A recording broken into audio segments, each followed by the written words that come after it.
Le palais de justice de Paris se dressait sur l'île de la Cité, une forteresse de pierre et de silence, au cœur d'une ville qui vibrait de vie. À l'intérieur, les murs semblaient avoir absorbé des siècles de verdicts solennels.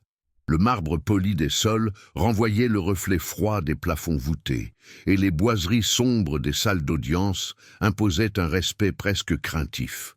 L'air y était lourd, saturé de l'odeur du vieux papier et du pouvoir feutré d'hommes de âge mûr, vêtus de costumes impeccables, qui évoluaient dans ces couloirs, comme s'ils leur appartenaient de droit. Était un monde clos, un sanctuaire de la tradition, où chaque regard, chaque posture semblait évaluée et jugée bien avant que la première parole ne soit prononcée. Pour ceux qui n'appartenaient pas à ce cercle, le poids de l'histoire et du privilège était une barrière invisible mais suffocante. Assis sur un banc inconfortable, Idriss Traoré semblait être une anomalie. À 17 ans, sa silhouette élancée et maigre flottait dans une chemise un peu trop grande, mais soigneusement repassée. Son visage portait encore les traits de l'adolescence, mais ses yeux sombres possédaient une profondeur et une concentration qui le vieillissaient. À ses pieds reposait un sac à dos usé, un contraste saisissant avec les luxueuses serviettes en cuir de ses confrères. À ses côtés, Aïcha Diallo, une femme de 55 ans, se faisait toute petite. Son visage était creusé par la fatigue et une vie de labeur, mais ses mains, bien que calleuses, étaient jointes avec une foi immense. Elle avait posé tout son espoir sur ce garçon qu'elle avait vu grandir, ce prodige d'une cité de banlieue qui avait osé franchir les portes de ce temple réservé à l'élite. La voix monocorde du greffier résonna dans le silence pesant. Le ministère public contre les époux Durand, dans l'affaire Aïcha Diallo. Idriss se leva, et son mouvement fut comme une pierre jetée dans une mare tranquille. Une vague de murmures parcourut l'assemblée. Des sourires en coin apparurent sur les visages des avocats adverses, un mélange de mépris et d'amusement. L'avocat de la défense, un homme arrogant à la chevelure grisonnante, ne cacha même pas un petit rire condescendant. Le juge, un magistrat à l'air las et sceptique, ajusta ses lunettes sur son nez et lança d'une voix empreinte d'impatience, sans même regarder Idriss dans les yeux, « Où est l'avocat de madame ?» La phrase tomba comme un couperet. La salle entière semblait retenir son souffle, savourant l'humiliation publique de ce jeune homme qui n'était visiblement pas à sa place. Idriss absorba le choc sans ciller. Il ne répondit pas. Au lieu de cela, il s'avança d'un pas calme et déterminé vers l'estrade. Le silence devint plus profond, chargé de curiosité. Il posa son sac à dos sur le sol, l'ouvrit sans précipitation et en sortit une simple chemise cartonnée. Il en extirpa 2 documents qu'il déposa respectueusement sur le bureau du juge, sa carte professionnelle d'avocat et son diplôme du certificat d'aptitude à la profession d'avocat, où la mention d'excellence était clairement visible. Le juge prit les documents, ses yeux écarquillèrent légèrement. Le mépris dans la salle se mua en un étonnement stupéfait. Aïcha, depuis son banc, sentit une immense vague de fierté la submerger, chassant la honte. Cet acte silencieux était une déclaration. Leur force ne viendrait pas des cris, mais de la compétence irréfutable. Le juge releva la tête, ses yeux passant des documents à Idriss, puis de nouveau aux documents. Le silence dans la salle était devenu différent. Ce n'était plus le silence méprisant de l'attente, mais un silence dense, rempli d'une interrogation stupéfaite. Les murmures étaient tus, les sourires en coin étaient effacés. L'avocat de la défense, qui quelques instants plus tôt riait ouvertement, affichait désormais un masque d'incrédulité. Il ne voyait plus un enfant des cités jouant dans la cour des grands, mais un adversaire dont il ne pouvait mesurer la force. Pour la première fois depuis le début de l'audience, le magistrat s'adressa directement à Idriss, non plus comme à une erreur administrative, mais comme à un confrère. Sa voix, débarrassée de son impatience, était neutre, presque respectueuse. « Maître Traoré, vous pouvez commencer votre plaidoirie préliminaire. » Pour comprendre la force tranquille d'Idriss et la foi inébranlable d'Aïcha, il fallait quitter le marbre froid du palais de justice et remonter le temps. Il fallait voyager jusque à une cité de la banlieue parisienne, un de ces endroits que les cartes postales ignorent. Là où les tours de béton gris élèvent vers un ciel souvent voilé, où les cages d'escalier sentent un mélange de javel et de solitude. C'est dans ce décor, loin des boiseries sombres et des privilèges parisiens, que leur histoire commune avait pris racine. Une histoire de solidarité née de la précarité, un lien tissé dans les couloirs bruyants d'un immeuble où tout le monde connaissait la peine de l'autre. C était un univers où la survie dépendait de l'entraide, et où les promesses faites entre voisins avaient plus de valeur qu'un contrat signé sur papier timbré. Aïcha Diallo était arrivée en France 30 ans plus tôt, le cœur rempli des espoirs que l'on prête à un nouvel horizon. Elle avait trouvé un emploi chez les Durand, une famille fortunée habitant un somptueux hôtel particulier dans le 16e arrondissement. Elle pensait avoir trouvé la sécurité. En réalité, elle était entrée dans une prison dorée. Logée dans une minuscule chambre de bonne sous les toits, sans contrat de travail officiel, elle était devenue leur chose. Ses journées commençaient avant l'aube et se terminaient bien après le crépuscule. Un cycle sans fin de nettoyage, de cuisine et de service. Les Durand la payaient une misère en liquide, lui faisant croire qu'ils lui rendaient service en l'hébergeant, la nourrissant et en lui évitant les tracas administratifs. Lentement, ils l'avaient isolée du monde extérieur. Dans ce même immeuble de la cité, un étage en dessous de l'appartement modeste où la sœur d'Aïcha vivait, grandissait un garçon silencieux et observateur nommé Idriss. Orphelin de père et élevé par une mère courageuse qui enchaînait les petits boulots, il passait souvent ses après-midi chez la sœur d'Aïcha en attendant le retour de sa mère. Aïcha, lors de ses rares jours de congé, était sa gardienne, sa conteuse, sa seconde mère. Elle voyait en lui une lumière singulière. Tandis que les autres enfants jouaient au football dans la cour, Idriss dévorait les livres qu'elle lui rapportait, des ouvrages que les Durand jetaient. Assis sur le sol de la cuisine, il lui lisait des passages, et elle, qui avait à peine été à l'école, l'écoutait avec une fierté immense, voyant en son intelligence la promesse d'un avenir différent.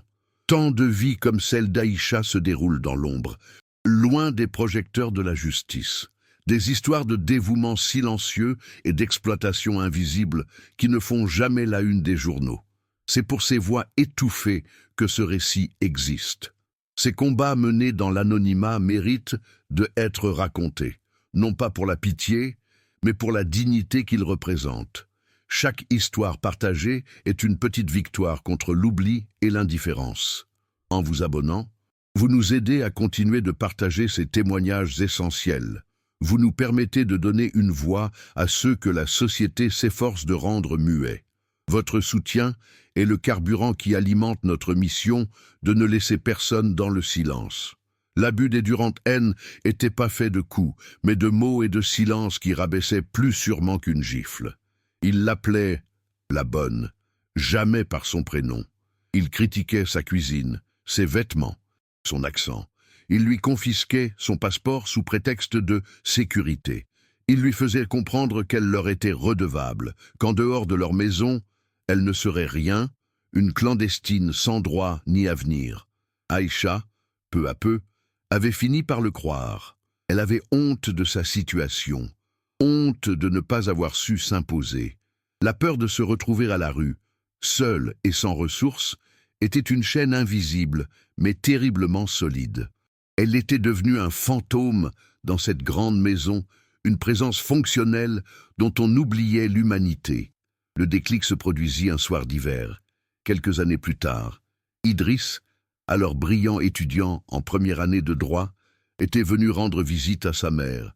Il croisa Aïcha dans l'escalier. Elle avait l'air plus épuisée que jamais, le visage creusé, le regard vide. Il l'invita à prendre un thé. Pour la première fois en 30 ans, le barrage céda. En larmes, Aïcha raconta tout.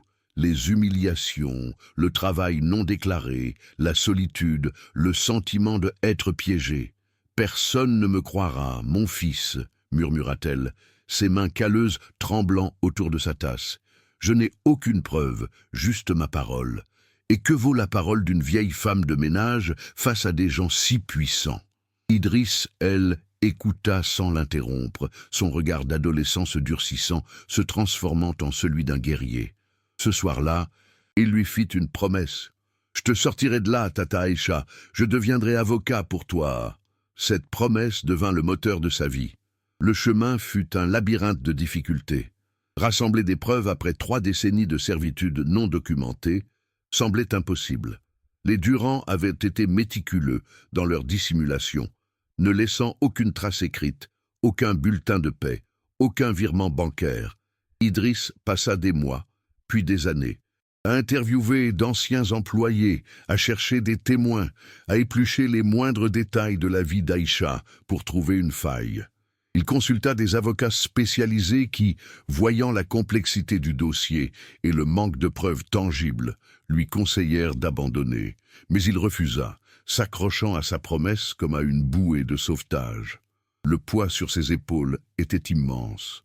Ilène n'était pas seulement un étudiant en droit luttant pour une cause juste, il était le seul espoir d'une femme qui lui avait tout donné.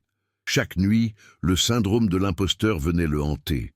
Qui était-il, ce jeune homme d'une cité HLM, pour oser défier un couple riche et influent, défendu par l'un des cabinets les plus prestigieux de Paris?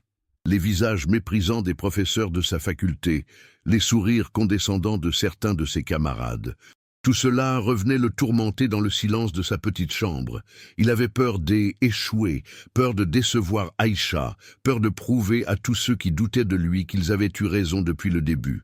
C'est précisément là, au bord du renoncement, que la véritable détermination se forge, dans ces moments de doute profond où l'on doit puiser au plus profond de soi pour trouver la force de continuer. La trajectoire d'Idriss nous rappelle que les plus grands combats ne se gagnent pas seulement avec l'intelligence, mais avec un cœur qui refuse d'abandonner. Votre soutien, à travers votre abonnement, est ce qui nous donne la force de continuer à raconter ces tournants décisifs, ces instants où la peur se transforme en un courage inébranlable. C'est grâce à vous que nous pouvons mettre en lumière ces héros du quotidien qui changent le monde, une promesse à la fois. La veille du procès, alors qu'Idriss s'était submergé par des piles de dossiers, Aïcha lui avait apporté un plat de thieboudienne, son préféré. Elle s'assit en face de lui, dans le silence de la petite cuisine. Elle ne lui posa aucune question sur la stratégie ou les chances de gagner. Elle posa simplement sa main sur la sienne et lui dit « N'aie pas peur, mon fils. Quoi qu'il arrive demain, tu m'as déjà libéré. Tu m'as rendu ma dignité en me croyant. » Ces mots simples, chargés de 30 ans de souffrance et d'une confiance absolue, furent plus puissants que n'importe quel traité de droit. Idriss sentit le poids de la peur s'alléger. Il ne se battait plus contre la peur de échouer. Il se battait pour honorer sa confiance. « Je le ferai pour toi, Tata », répondit-il, la voix étranglée par l'émotion. De retour dans la salle d'audience, le juge reposa finalement les documents sur son bureau. Il regarda Idriss, puis Aïcha, et enfin les époux Durand, dont les visages étaient devenus blêmes. L'atmosphère avait basculé. Le jeune avocat que l'on prenait pour un stagiaire égaré venait de prendre le contrôle de la salle sans avoir prononcé un seul mot de plaidoirie. Les ricanements avaient laissé place à une curiosité intense, teintée d'un respect naissant. Le juge ajusta de nouveau ses lunettes, mais cette fois, son geste n'avait rien de dédaigneux. Il y avait une nouvelle gravité dans sa posture. Il fit un signe de tête à Idriss. Le vrai procès, celui où la compétence allait affronter le préjugé, pouvait enfin commencer. Idriss commença sa plaidoirie. Sa voix, d'abord un murmure, gagna en assurance à chaque mot. Il ne cita aucun article de loi, aucun précédent juridique. Il raconta une histoire, l'histoire d'une femme qui avait traversé une mer pour trouver une vie meilleure et qui s'est été retrouvée piégée dans une cage dorée. Il décrivit les matins glaciaux dans la chambre de bonne, l'odeur de la cire sur les parquets anciens, le son des rires de la famille Durand qu'elle entendait depuis la cuisine, un monde dont elle était exclue. Il parla de ses mains, usées par des décennies de travail non reconnu, des mains qui avaient bercé les enfants des autres, mais qui n'avaient jamais pu serrer un contrat de travail. Il ne parlait pas à un juge. mais à la conscience de chaque personne présente dans la salle, transformant un dossier juridique en une épopée humaine. L'avocat de la défense, un homme nommé Maître Dubois, se leva pour son contre-interrogatoire avec un sourire carnassier. Il décida d'attaquer Aïcha directement, sentant sa vulnérabilité. Il l'inonda de questions complexes, utilisant un jargon juridique conçu pour la déstabiliser. « Madame Diallo, et pouvez-vous nous préciser la nature exacte de l'accord verbal que vous prétendez avoir eu en 1993, en vertu de l'article 1103 du Code civil ?» Aïcha, intimidée, balbutia des réponses confuses. Elle se perdait dans les dates, mélangeait les souvenirs. Dubois la poussa dans ses retranchements, la faisant passer pour une vieille femme sénile et ingrate. Les larmes se mirent à couler sur les joues d'Aïcha, des larmes silencieuses de honte et d'impuissance. Le piège se refermait. Dans le regard des Durand, la certitude de la victoire était revenue. C'est alors qu'Idriss demanda la parole. Il se leva, non pas avec colère, mais avec une gravité solennelle qui imposa le silence. Il s'approcha de son sac à dos et en sortit un petit carnet d'écolier usé aux pages jaunies. Maître Dubois se moque de l'illettrisme de Madame Diallo. Il a raison. Elle ne maîtrise pas les mots comme nous. Mais pendant 30 ans, elle a trouvé une autre façon de raconter sa vérité. Il ouvrit le carnet. À l'intérieur, des dessins maladroits, une petite silhouette derrière des barreaux, un soleil caché par un nuage noir, une larme tombant sur une assiette vide. À côté de chaque dessin, un seul mot, écrit d'une main tremblante, seul, peur, froid, oublié. Le carnet passa de main en main, du greffier au juge, puis au juré. Le silence devint glacial. Idriss se tourna vers le juge, sa voix résonnant avec une puissance nouvelle. « Monsieur le Président, ils se sont moqués de mon âge et de ma couleur. Ils se moquent d'elle pour sa simplicité. Mais pendant qu'ils riaient, nous écrivions. Ceci n'est pas seulement la preuve d'un crime, c'est l'âme d'une femme qui a refusé de se laisser effacer. » Il marqua une pause, son regard balayant la salle. Chaque dessin, chaque mot dans ce carnet est un cri silencieux. C'est le témoignage le plus pur qui soit, car il n'a pas été écrit pour convaincre un tribunal, mais simplement pour survivre à la solitude. Vous vouliez des preuves? Voici 30 ans de souffrance consignés sur du papier bon marché. Jugez maintenant. Enfin, son regard se posa sur Aïcha. Toute la salle sembla disparaître. Il n'y avait plus que ce jeune avocat et cette femme qui l'avait vu grandir. Sa voix, débarrassée de toute rhétorique, devint douce. Presque un murmure destiné à elle seule, mais que tout le monde entendit. « Tata Aïcha, vous m'avez appris à lire dans les livres que les Durand jetaient. Vous m'avez donné les mots pour comprendre le monde. Aujourd'hui, avec ces mêmes mots, je lis votre histoire au monde entier. » Un sanglot étranglé s'échappa de la poitrine d'Aïcha, mais ce N n'était plus un sanglot de honte. C était un son de libération. Le juge baissa les yeux vers le carnet posé devant lui. Le visage impénétrable. Mais pour la première fois, une lueur d'humanité avait percé son armure de magistrat. Le verdict tomba dans un silence de cathédrale. Le juge, d'une voix neutre mais ferme, déclara les époux Durand coupables d'abus de confiance et de travail dissimulé. La sentence fut exemplaire, une peine de prison avec sursis, mais surtout une indemnisation de 250 000 € pour Aïcha Diallo, couvrant des décennies de salaires impayés et de préjudice moral. Les Durand s'effondrèrent sur leurs bancs, leur masque d'arrogance se fissurant pour révéler une incrédulité pathétique. Idriss ne leur jeta pas un regard. Il se tourna vers Aïcha. Leurs yeux se rencontrèrent. Aucune parole ne fut échangée. Il n'y eut pas de cri de victoire, juste un long et profond soupir de soulagement qui semblait libérer 30 ans d'air vicié. Puis, au milieu du tribunal, le jeune avocat prit dans ses bras la vieille femme, un geste qui n'était pas une célébration, mais la conclusion silencieuse et digne d'une promesse tenue. La nouvelle de ce jugement historique se répandit bien au-delà des murs du palais de justice. Les médias s'emparèrent de l'histoire, mais Idriss et Aïcha refusèrent de se laisser emporter par le tourbillon médiatique. Ils n'avaient pas cherché la gloire, mais la justice. Avec une partie de l'indemnisation et le soutien de dons qui affluèrent, Idriss fonda l'association Aïcha Diallo pour la défense des travailleurs. L'association s'installa non pas dans un bureau luxueux du centre de Paris, mais au rez-de-chaussée d'une tour de leur cité, là où tout avait commencé. Aïcha, désormais financièrement en sécurité, en devint le cœur battant. Elle n'était plus une victime silencieuse, mais une porte-parole. Sa présence rassurante et sa simple dignité donnaient à d'autres femmes et hommes le courage de raconter leur propre histoire et de briser leurs chaînes. L'association devint rapidement un phare d'espoir. De jeunes étudiants en droit, issus des mêmes quartiers qu'Idriss, vinrent y faire du bénévolat, inspirés par son parcours. Ils voyaient en lui la preuve vivante que la loi N n'était pas seulement un instrument de pouvoir réservé à une élite, mais qu'elle pouvait être une arme au service des plus faibles. L'endroit bourdonnait d'une énergie nouvelle, un mélange de sérieux et de solidarité.